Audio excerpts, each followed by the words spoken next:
I've always felt more comfortable with things I can see through a magnifying lens. Give me a motherboard with 1,000 tiny copper traces, and I know exactly where I am. But put me in front of a person making eye contact? That's when my internal processor starts to overheat. My name is Sophia, I'm 28, and I run a tiny electronics repair shop squeezed between a bakery and a laundromat. Most people walk past without noticing it, which is exactly how I like it. My shop is my sanctuary, a place filled with the smell of burning solder and the comforting hum of ultrasonic cleaners. Here, I don't have to worry about small talk or the iron gate that usually locks up my throat whenever I'm forced to speak to a stranger. It is just me and the machines, and honestly, the machines are much better listeners. Working on smartphones is like being a surgeon for memories. People bring me these shattered pieces of glass and metal, and they aren't just looking for a functional device. They're looking for their photos, their messages, and their lives. I'm good at what I do, maybe too good. I can spot a cold solder joint from a mile away. But my shyness is a constant bug in my system. When a customer walks in and the bell above the door rings, I feel a physical jolt of electricity run through me, and not the good kind.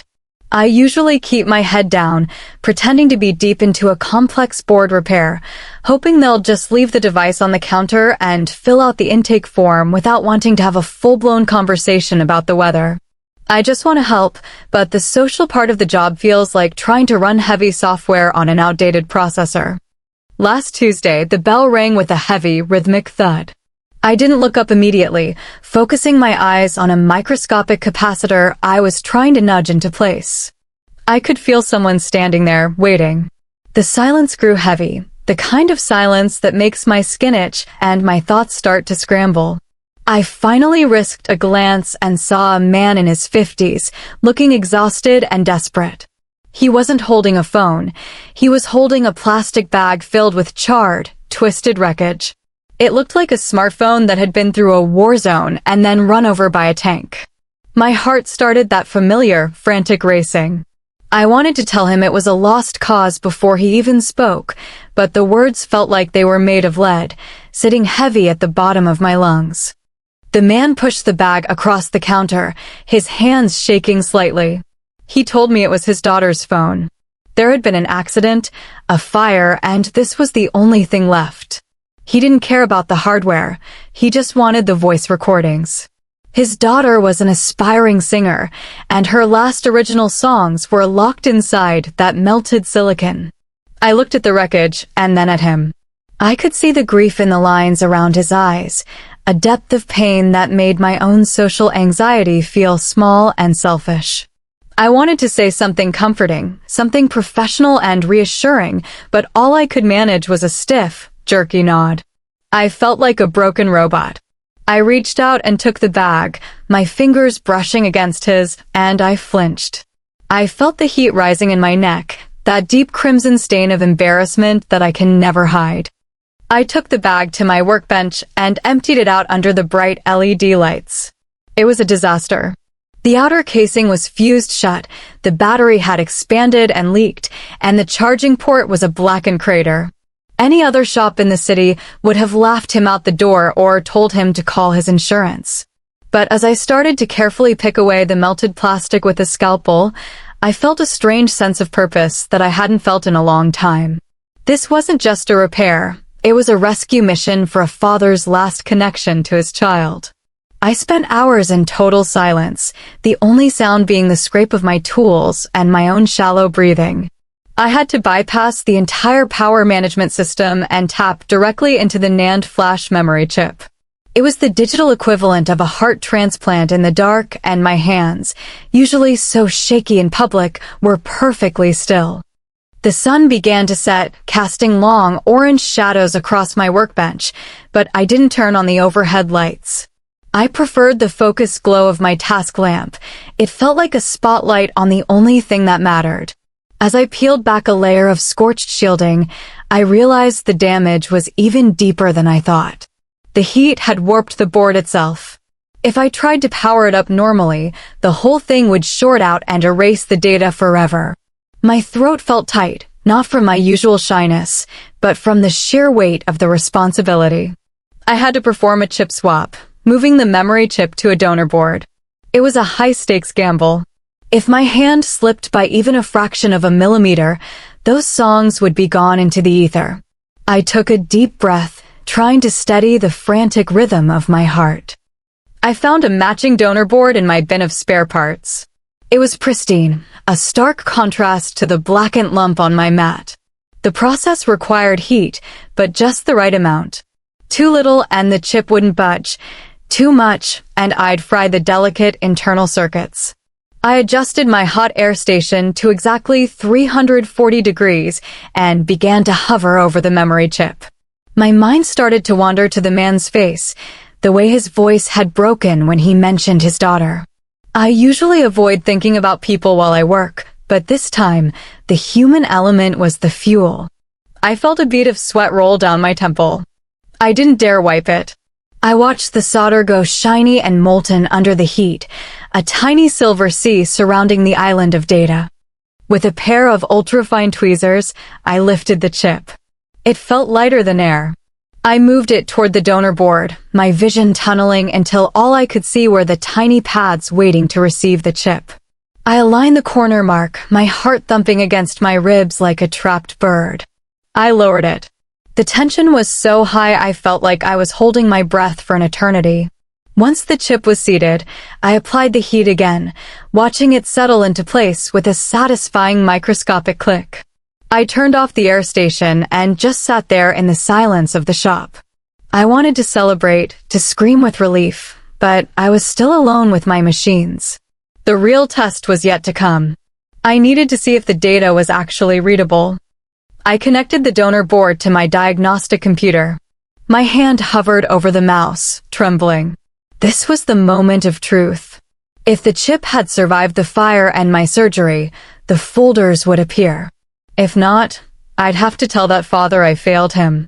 I clicked Mount Drive. For a few seconds, the computer just whirred, the loading circle spinning like a mocking eye. I bit my lip, my eyes stinging. Then a window popped up, generic flash drive detected. My breath hitched. I clicked into the file structure, navigating through folders of system data until I found the voice memos directory. There they were. Files named Track 1, Demo Blue, Acoustic Idea. They were safe. I felt a rush of emotion so strong it almost made me dizzy. I didn't just find files, I found the voice of someone who wasn't here anymore. I wanted to call the man right then, but I looked at the clock, it was 2 a.m. I sat back in my chair, the tension finally leaving my muscles, leaving me feeling heavy and exhausted. I looked around my dark, quiet shop. Usually, the silence felt like a shield, but tonight it felt a little lonely. I had done something incredible, something that required all my talent and focus, but I had nobody to share it with. I realized that my shyness didn't just keep people out, it kept me locked inside. I stared at the screen, watching the progress bar as I backed up the files to a secure drive, wondering if I'd ever be brave enough to be as loud as the music I was saving. The next morning, the bakery next door started its ovens, and the smell of fresh bread drifted into my shop. It's usually a scent I find comforting, but today it just reminded me that the world was waking up and I had a difficult task ahead. I had to call him. I stared at the phone number he'd scribbled on a piece of paper. My throat felt like it was closing up again. I practiced what I would say. "Hello, this is Sophia from the repair shop. I have your data." No, that sounded too cold. "Hi, I managed to save the songs." Too casual. I spent 20 minutes rehearsing a 3-sentence script, my heart rate climbing with every passing second. Why was a phone call harder than microscopic soldering? I finally dialed. It rang 3 times before he picked up. "Hello?" he said, his voice thick with sleep and a trace of hope. I opened my mouth, but nothing came out. The iron gate had slammed shut. I stood there in the middle of my shop, phone to my ear, a 28-year-old woman paralyzed by a simple greeting. "Hello? Is anyone there?" He asked again, his voice tinged with a sudden fear. I squeezed my eyes shut, force my lungs to work, and manage to squeak out, "It's Sophia." The shop. There was a long silence on the other end, and for a second, I thought I'd lost him. Then he whispered, Did you find them?" "Yes," I said, my voice gaining a tiny bit of strength. "I have everything. All the recordings are safe." I heard a sound on the other end that I'll never forget, a ragged, choked-off sob of pure relief. He didn't say anything for a moment, just breathed into the phone, and I stood there, feeling the weight of his gratitude even through the digital connection. "I'll be there in 10 minutes, he finally managed to say. He hung up, and I was left standing in the silence of my shop, my hand shaking as I put the phone back on its base. I had done it. I had communicated. It wasn't perfect, and I had nearly choked, but the message had been delivered. I started to prepare the data for him. I put the songs on a high-quality gold-plated USB drive and printed out a list of the file names. I wanted everything to be perfect. As I worked, I felt a strange sense of anticipation. Usually, I dread customers returning, but this time, I wanted to see his face. I cleaned the glass on the counter and tucked my messy hair into a neat bun. I even caught myself looking in the small mirror I keep in the back. I looked pale, and there were dark circles under my eyes from the all-nighter, but I looked like someone who had won a battle. The bell rang, and this time, I didn't flinch. I stood up straight as he walked through the door. He looked like he hadn't slept either. He walked up to the counter, his eyes searching mine. I didn't look away, at least, not right away. I reached into my pocket and pulled out the USB drive, laying it gently on the velvet pad I use for high-end repairs. "They're all here," I whispered. He picked up the drive like it was made of thin glass. He looked at it, then at me, and I saw a tear track through the dust on his cheek. "You have no idea what this means," he said, his voice trembling. "Everyone else said it was impossible. Why did you do it?"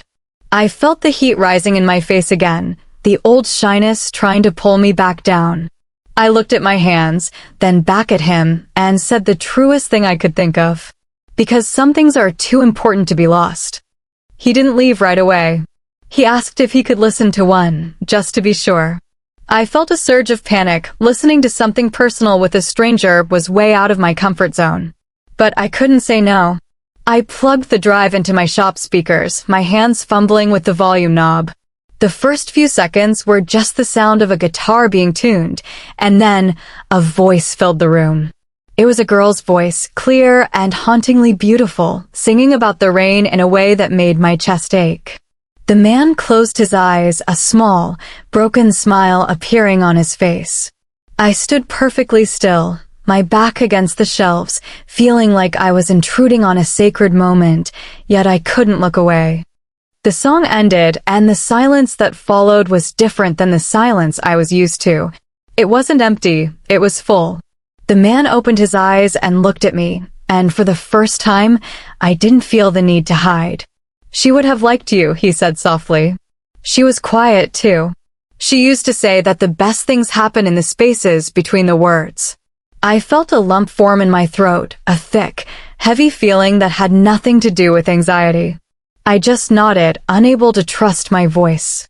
He paid the bill, actually. He tried to pay double, but I refused, and then he walked out into the bright morning air, carrying his daughter's voice in his pocket.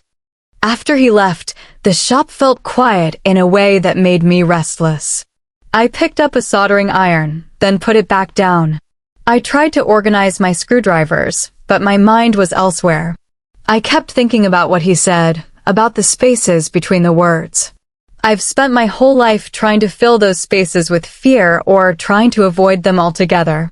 But standing there, listening to that music, I realized that my silence wasn't a defect. It was just a different frequency. I looked at the close sign on the door and, for the first time, I felt like I wanted to turn it around and let the world in, even if just for a little while. The story of the memory rescue started to spread. I don't know if he told people or if it was the baker next door who saw him leave in tears, but my little shop wasn't so invisible anymore. People started coming in with their own lost causes, phones that had been dropped in the ocean, tablets that had been crushed in car doors. And they weren't just coming for the repair, they were coming for me. They wanted the woman who listened to the machines. Every time the bell rang, I still felt that jolt of electricity, but I started to learn how to ground it. I started to learn that I could be Sophia the shy girl and Sophia the expert at the same time. A week later, a local journalist called. They wanted to do a piece on the girl who saves ghosts. My initial instinct was to hang up and hide under my workbench. The idea of being interviewed, of being photographed, felt like a literal nightmare. But I remembered the man's face and the sound of that girl's voice. If I stayed hidden, I was letting the fear win. I agreed to the interview on one condition. It had to be in my shop, behind my counter, where the machines could protect me.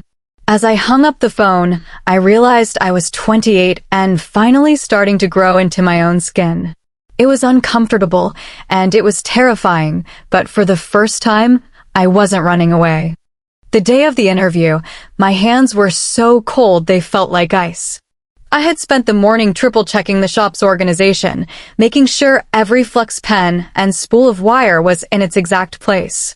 When the journalist arrived, a young woman about my age with a bright smile and a digital recorder, I felt the iron gate start to rise. But she didn't lead with a difficult question. She just looked at my microscope and asked, "How do you see something so small?" I started to explain the optics, the light refraction, and the way the shadows change when a component is loose. I realized that when I talked about my work, the words came out on their own. The passion was the bridge over the gap of my anxiety. She asked me about the man and the fire-damaged phone. I told her about the chip swap, the heat levels, and the tension of the data recovery. I didn't mention the tears or the heartbreak directly, but I think she could hear it in my voice. She was writing everything down, her eyes widening as I described the microscopic surgery. I was so focused on the technical details that I forgot I was being interviewed. I was just a person sharing her craft. When she asked me if being shy made the job harder, I paused. I looked at my steady hands and said, "Being shy makes me notice things other people miss. It makes me a better listener, both to people and to the boards." The article came out on Sunday. My dad called me, his voice booming with pride as he read the title over the phone, "The Silent Surgeon of Silicon Valley." I cringed at the title, but the words underneath were kind. They described me as a master of the microscopic and talked about the shop as a place where memories were given a second chance.